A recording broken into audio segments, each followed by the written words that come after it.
তো শুভ সকাল all friends, তোমরা সকলে কেমন আছো? অবশ্যই কমেন্ট করে জানাবে, আর ভালো থাকলে লাইক কমেন্ট শেয়ার এবং সাবস্ক্রাইব করে দেবে। প্রথমেই বলছি আজকে তো চলো আজকে একটু ভিডিওটা অন্যরকমভাবে শুরু করছি। সকালে রান্নাবান্না থেকে সমস্ত কিছু আজকে শেষ হয়ে গেছে, মানে রান্নাঘরের কাজ পুরো কমপ্লিট। আজকে আমি 4টার দিকে উঠেছি, কারণ হচ্ছে আজকে দেখি যে ভোরবেলায় এমন মানে রৌদ্রু নেই, সূর্য তখনও উঠেনি, কিন্তু রৌদ্রুর একটা মানে কেমন জানি একটা শরীরের মধ্যে আঁচ লাগছে আর কি। যাই হোক, তো এরকম হচ্ছিল। তোমাদের দাদাভাই আজকে একটু কাজ যাবে অনেকটা দূরে, তো বিশাল ব্যাপার, অনেকটা দূর জার্নি করা। তো যাবে আবার বাড়ি আসবে রাত্রেবেলা। তো আমাকে মেয়েকে নিয়ে সারাদিন একা থাকতে হবে, একা কাজকর্ম করতে হবে, ভাইও চলে গেছে। তো সেই কারণে ভাবছিলাম যে চলো আজকে ভোরবেলা থেকে সমস্ত ঠান্ডায় কাজগুলো করে নিই। তখনও কিন্তু মেয়ে উঠেনি, তারপরে আমি ওঠার সঙ্গে সঙ্গে মেয়ে উঠে গেছে। তারপরে তোমাদের দাদাভাই উঠে মেয়েকে সামলাচ্ছিল, আর আমি সমস্ত রকম কাজ টাজ করে তোমাদের দাদাভাই খাওয়া দাওয়া করে এখনই বেরোলো। এখন বাজে 6:30, ওই 6:46-47 বাজে। তো ছাগল বের করেছি, গরু বের করেছি, মুরগি এখনও ছাড়িনি, ডিম পারবে তারপর। আর টমিকে কালকে ভাত দেওয়া হয়েছে কিন্তু খায়নি, ওরকমভাবে নোংরাভাবে রেখে দিয়েছে। তো চলো তোমাদের সঙ্গে আজকে শেয়ার করব যে আজকে আমার এই রোদে, এখন তো এই এত সকালবেলায় 34 ডিগ্রি দিয়েছে, সারাদিনে কত ডিগ্রি হয় তোমাদেরকে আমি বলে দেবো তখন। তো চলো এখন কাজগুলো করব, তোমাদের সঙ্গে শেয়ার করব। তো তাকাই যাচ্ছে না এদিকে। তো যাই হোক, চলো দেখতে থাকো। তো অনেক মানুষই তো বলে যে বাড়ির যেমন কী কাজ। দেখো উঠানটা কিন্তু প্রথমত ঝাড় দেওয়া হয়ে গেছে, রান্নাঘর কিন্তু পুরো ক্লিয়ার, মানে একদম রান্না করা, বাসন পরিষ্কার করে রাখা, ঝাড় দেওয়া, ভাত টাত সমস্ত কিছু রেডি করে রাখা, একবারে পুরো ক্লিয়ার করে মানে রান্নাঘর একবার লক করে দিয়েছি। তোমাদের দাদাভাই খেয়ে গেছে, আমি পরে খাবো, সময় হোক তারপর। পুরো উঠানটা দেখো ঝাড় দেওয়া হয়ে গেছে। তো এই যে সারাদিন বাড়িতে দুইটা মানুষ, কি কাজ, কতটুকু কাজ, কি করো সারাদিন বাড়িতে একা একা, মেয়েকে নিয়ে, সমস্ত রকমের কোশ্চেন তোমরা আজকে আমার এই কাজের উদ্দেশ্যে পেয়ে যাবে। তো চলো ভিডিওটা বেশি বকবক করবো না, ভিডিওটা বেশি মানে কি বলবো আর, এই বকবকনিতেই বেশি লং করব না। তো তোমাদের সঙ্গে মানে শেয়ার করছি, তার সঙ্গে সেট আপ করছি আমার ক্যামেরা। তো চলো দেখতে থাকো। তো ঘরের কিন্তু প্রথম সৌন্দর্য বিছানায় ফুটে ওঠে, আর বিছানা যদি এলোমেলো একদম জাবুড়া হয়ে থাকে তাহলে কিন্তু মনে করো একদম দেখতেও বিশ্রী লাগে, আর ওই বিছানায় কিন্তু শুইতেও মানে ঘৃণা লাগবে। তার মধ্যে বাচ্চা কাচ্চার জন্য কিন্তু বিছানা পাটি সবসময় মনে করো একদম পরিষ্কার করে থাকে না। গাইস আমার মেয়ে দেখো একদম ও ভয়েস ওভার দিচ্ছে। তো যাই হোক, আমি তো ভয়েস ওভারটা পরে দিচ্ছি, তোমরা একটুখানি ম্যানেজ করে নিও, বুঝতেই পারছো আমার মেয়ে আস্তে আস্তে বড় হচ্ছে, অনেক দুষ্টু হচ্ছে। তো আমি কিন্তু এই যে বিছানায় আমার স্টিল খাটটার মধ্যে হচ্ছে তোষক বেছানো রয়েছে। আমরা তো আর বক্স খাট চারচি মানে ওসব ব্যবহার করতে পারবো না, না। তো এর জন্যই হচ্ছে নর্মাল, যদি ভাগ্যে থাকে পরে দেখা যাবে বন্ধুরা। তো এখন কপালে যা ছিল তাই তো নিয়ে সন্তুষ্ট থাকতে হয়। তো আস্তে আস্তে পরের চিন্তা ভাবনা। তো যাই হোক, এই বিছানাটা না মানে কি বলবো, আর আমার মেয়েকে এতটা জায়গা লাগে যে এই বিছানাও আমাদের 3টা মানুষের জায়গা ধরে না, এমন আর কি। তো আর একটু বড় হলে বোধহয় ভালো হতো। বিছানাটা কিন্তু অনেকটা বড়, তোমরা একবার দেখো, অনেক বড়। যখন কেনা হয়েছিল তখন কিন্তু বলা হয়েছিল, ঠিক আছে, যে 4 জনের মানে খাট। তো এখন তো দেখি আমার মেয়েরই মানে কুলায় না, মেয়ে আর আমি শুইলে ওর পাপার জায়গা নেই, আর আমিও তো একবারে মোটা হাতি হয়ে গেছি। তো যাই হোক, নিজের রোস্ট আমি নিজেই করছি। বিছানাটাও আমার কমপ্লিট হয়ে গেল, আর মেয়েও আমার কোলে চলে এসেছে। একা একা ওকে নিয়ে আমি যাবতীয় যা কাজকর্ম করবো সবটাই তোমাদের সঙ্গে শেয়ার করব, সবটাই। আর এদিকে হচ্ছে আমি কাপড় কতগুলো বের করলাম, ধুয়ে দেবো। ঘরটা এখনো ঝাড় দেইনি, কেবল বিছানাটা করেছি।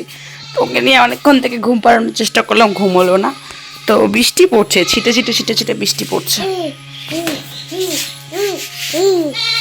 এই দেখো বৃষ্টি পড়ছে, বোঝা যায়, এই যে সিঁড়িটাই বোঝা যাচ্ছে, বৃষ্টি যে পড়তেছে খালি সিঁড়িটাই বোঝা যায়।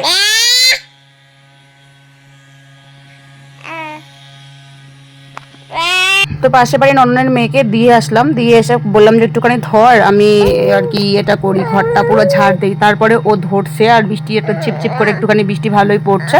তো আমি এখন পুরো ঘরটা ঝাড় দিয়ে নিচ্ছি। আর বাড়িতে তো সেরকম মানুষ নেই, আমরা মা মেয়ে, আর মেয়ে তো আর হাঁটাহাঁটি করে না, আমি একাই। তো পরিষ্কারে থেকে যায়, বলে লাভ নেই।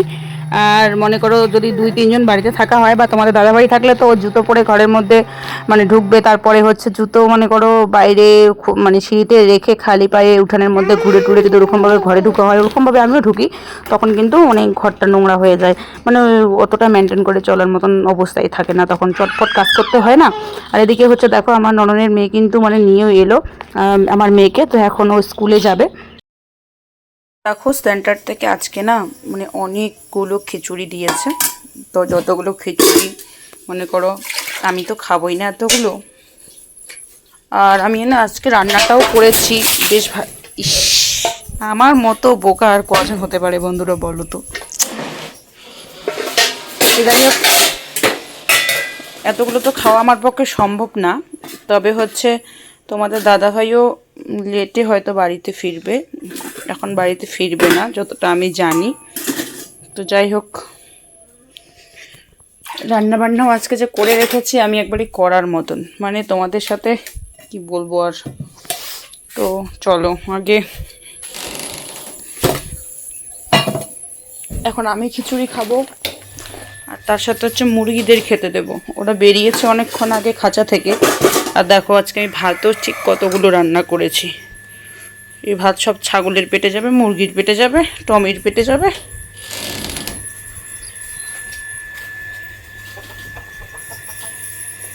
তো বন্ধুরা বাড়িতে যদি কেউ না থাকে না, আমি যে কী কী করে বেড়াই আমি নিজেও জানি না।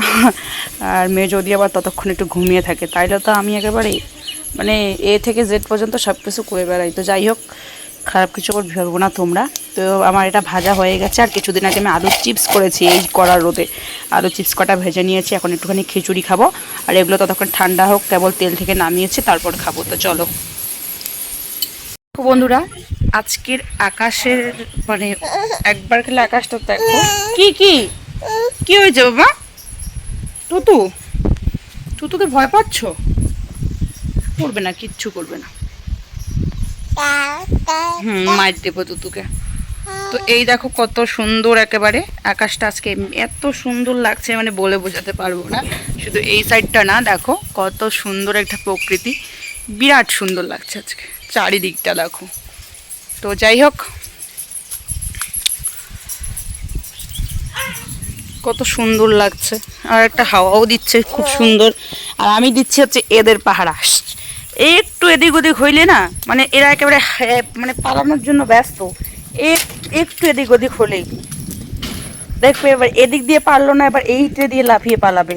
আর বাচ্চা দুটো যদি এই বাগানের ওদিক দিয়ে যায় তাইলেই কিন্তু শিয়াল মামা ধরে নিয়ে যাবে। তো এর জন্য আমি এখানে রয়েছি পাহারা, আর সাথে রয়েছে আমার মেয়ে।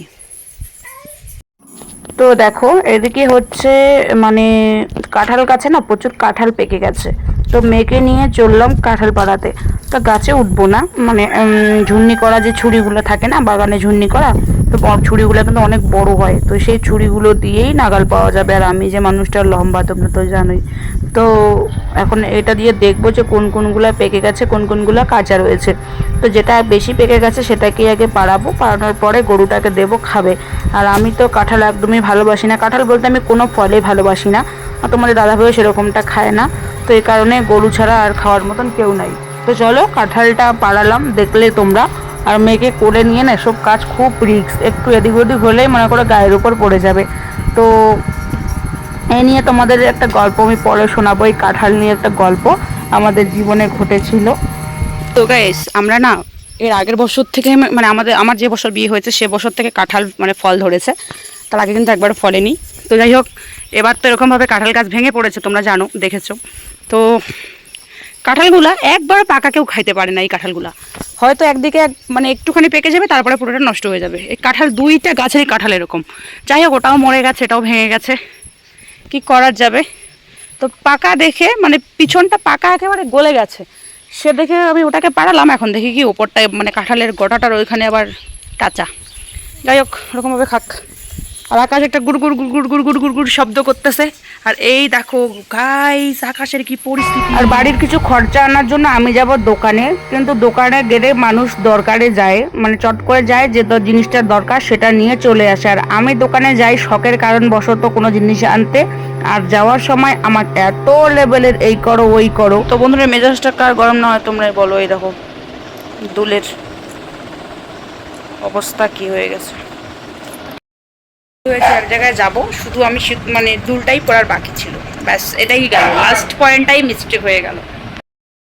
তো আমি আর আমার যাকে ফোন করলাম, যেটা শ্বশুরের বৌমাকে, যে চল একটু দোকানে গিয়ে আসি। তারপরে দুইজনের মেয়ে, দুই মেয়েকে নিয়ে দুই যা মিলে বেরিয়ে পড়লাম দোকানে যাওয়ার উদ্দেশ্যে। আমি দোকানে গেলে এর সাথেই যাই বেশিরভাগটা, তোমরা এর আগের ব্লগেও দেখেছো। তো মেয়েকে ও দিদি কোলে নিয়েছে আর আমিও যাচ্ছিলাম। তো ওখানে গিয়ে আর কোনো ভিডিও টিডিও করিনি, অনেক মানুষজন থাকে কেমন করে দেখে, তার মধ্যে অনেকে ওখানকার জানে যে আমি ভিডিও করি, মানে অনেকজনই আবার গেলেই ভিডিওর কথাই আগে বলে কত টাকা পাস এটা ওটা। তো যাই হোক, দোকান থেকে নিয়ে আসলাম একটা ডিমের পাতা, তারপরে মুড়ি, চিপস, চানাচুর, ম্যাগি, তারপরে সেমাই নিয়ে আসলাম, বিস্কিট নিয়ে আসলাম, মানে এগুলো যেগুলো আর কি খাওয়া দাওয়ার জিনিস সমস্ত কিছু। আর মেয়ের জন্য ডেয়ারি মিল্ক নিয়েছি, চকলেট নিয়েছি, তো চকলেটও খায় না। এসব নিয়ে বাড়ি চলে এলাম, মেয়ে ওখানে খেলছে। আমার মেয়ে যে কত কাজ করে সেটা তোমরা এখনই প্রমাণ পেয়ে যাবে। একটা জামা কিন্তু বিছানার থেকে নিয়ে ফেলেছে, হ্যাঁ, এবার প্যান্টটা তুলেছে, এটাকে ফেলবে, ওর নিজেরই কাপড়। তো মাঝে মাঝে না আমি এসব গুছাতে মুছাতে, এই কাজকর্ম সারতে সারতে এত দুষ্টুমি, কোনো ঝামেলা নাই কিন্তু দুষ্টুমি, তো আমি নিজেও বিরক্ত হয়ে যাই। তারপরে আবার নিজেকে নিজে বুঝাই যে বন্ধুরা, আমি তো মা একজন, আর আমি ছাড়া আমার মেয়েটার কে বা আছে। ওর বাবা তো সারাদিন কাজ করে, সেরকমভাবে সময় দিতে পারে না মেয়েটাকে, তো আমি সহ্য করবো না তো কে সহ্য করবে? নিজেদের সন্তানের দুষ্টুমি, অত্যাচার যাই বলো না কেন, ছোটোবেলাটা আর কি, একটা মায়ে কিন্তু যথেষ্ট সহ্য করার ক্ষমতা থাকে, একটা মায়ে কিন্তু পারে, আদার্স কিন্তু কেউ সহ্য করতে পারবে না। আর আজ পর্যন্ত আমি কিন্তু আমার মেয়ের গায়ে সেরকমভাবে কোনোদিন একটা ফোঁটা আঁচড়ও দেইনি। তো যাই হোক, ওর পাপা একটু ধমক টমক দেয়, তবে আমি কিন্তু দেই না। তো কেন জানি না, ওকে ধমক দিলে আমার চোখ দিয়ে জল পড়ে এখনই। জানি না ভবিষ্যতে কি হতে পারে বা ভবিষ্যতে আমাদের কি হবে, তবে আমি চেষ্টা করবো আমার মেয়েকে ভালো পথ দিয়ে নিয়ে যাওয়ার। তো যাই হোক, সন্ধ্যা তো হয়েই যাচ্ছে, আর আর মানে 5:30, 5টা 6টা মানে বেজেই গেছে, সেরকমভাবে টাইম দেখিনি। তারপরে যেগুলো চানাচুর এনেছিলাম তখন ভেজে রেখেছিলাম, সব কিছু দিয়ে মুড়ি মাখা করছি, পেঁয়াজ, কাঁচা লঙ্কা, তেল দিয়ে। তো দেখো কত সুন্দর লাগছে না, দেখেই জিভে জল আসছে। তো আজকে আর চাটা করবো না, কারণ দুধ শেষ হয়ে গেছে। তারপরে এগুলো নিয়ে আমরা সেন্টারের সামনে, আমি আর নননের মেয়েকে নিয়ে বসে পড়েছি। তো দুজন মিলে খাচ্ছিলাম আর গল্প করছিলাম, মানে ভূত নিয়ে একটা গল্প। তো তোমাদের সঙ্গে শেয়ার করলাম। যাই হোক, আজকের মতো এইটুকুই। কেমন হচ্ছে অবশ্যই কমেন্ট করে জানাবে, ভালো লাগলে লাইক, কমেন্ট, শেয়ার, সাবস্ক্রাইব করে